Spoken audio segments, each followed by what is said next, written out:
I've volunteered in the Arizona Humane Society for 22 years. I head on down to the shelter. I generally want to know if there's any new dogs, cats, any animals I need to get familiar with. It's go, go, go. You don't stop with one dog. You know, you're walking several dogs a day. I came in and thought, well, let's see if I like this. I love dogs. You know, walk some dogs and see what it's like. And the years just flew by. In the 18 years I've known Perry, he has been the kindest, most gentle soul. We made so many fun memories together, years of filming Pets on Parade, dressing him up for all the crazy holiday stories, and him rolling around the floor with all the dogs, having a blast. I met Perry when I first started volunteering media for the Hispanic channels. He was already a legend, the face of media for the English-speaking side. I remember feeling a mix of admiration, inspiration, and even a little fear. He was too good, and I thought, how could I ever measure up to him? But Perry was never about competition. He was about kindness. He reassured me, encouraged me, and unknowingly became my greatest teacher. Perry was one of the first volunteers that I met when I came to the Arizona Humane Society more than 10 years ago. And from that very early meeting on, he always told me what he liked, what he didn't like. He told us what problems we had, what things we should address. And he provided that feedback for years. I always valued what Perry had to say. He always said it with a smile. He always said it sincerely. And he just always meant everything that he did. You know, he not only was so passionate, but he was very truthful and transparent, and he always wanted what was best for the pets.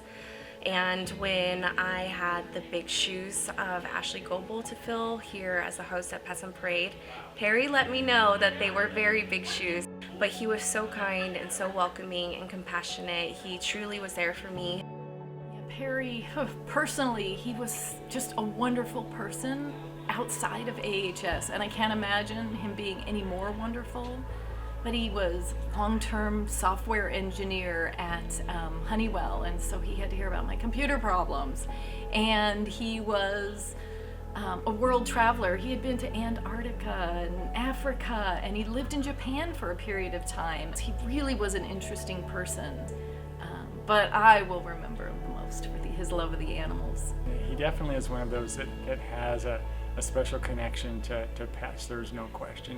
You can take a dog that is so scared or naughty and they get with Perry, and within 5 seconds they are in his lap kissing him. Oh, I know you. Hi, Winchester.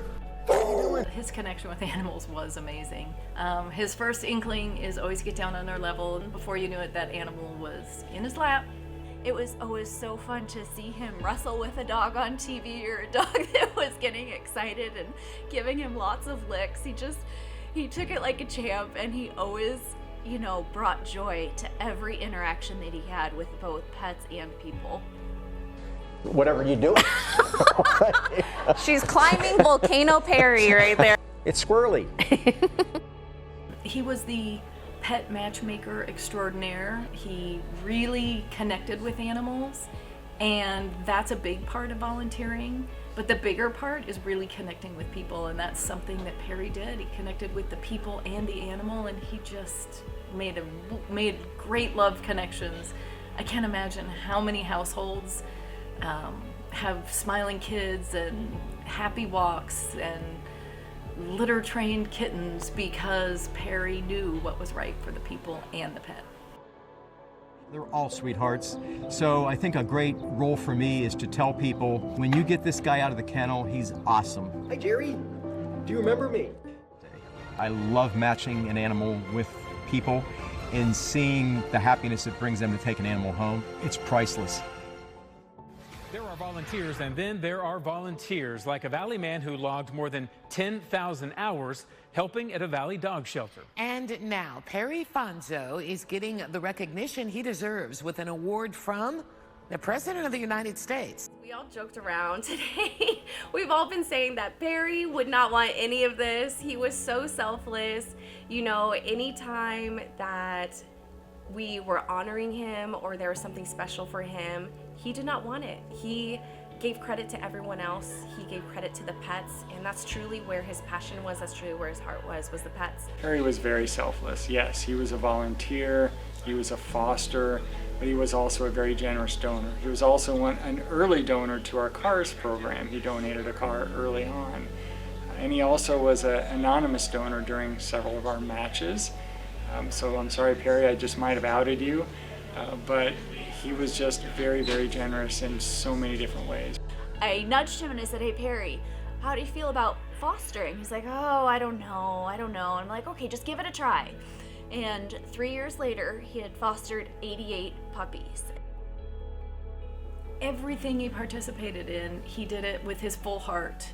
He really was an advocate for the animals outside of the AHS, everywhere. I think so many of us, whether you knew him directly or whether you watched him every week or you interacted with him, really quickly at an event or even on the street when he was taking pets around, we could automatically see how much he loved these animals and just how special he was. His passion for saving animals really connected us, and caring for the people around him made this world a better place. He gave his whole heart to the cause, to the animals, and to the people around him. He loved and was loved in return.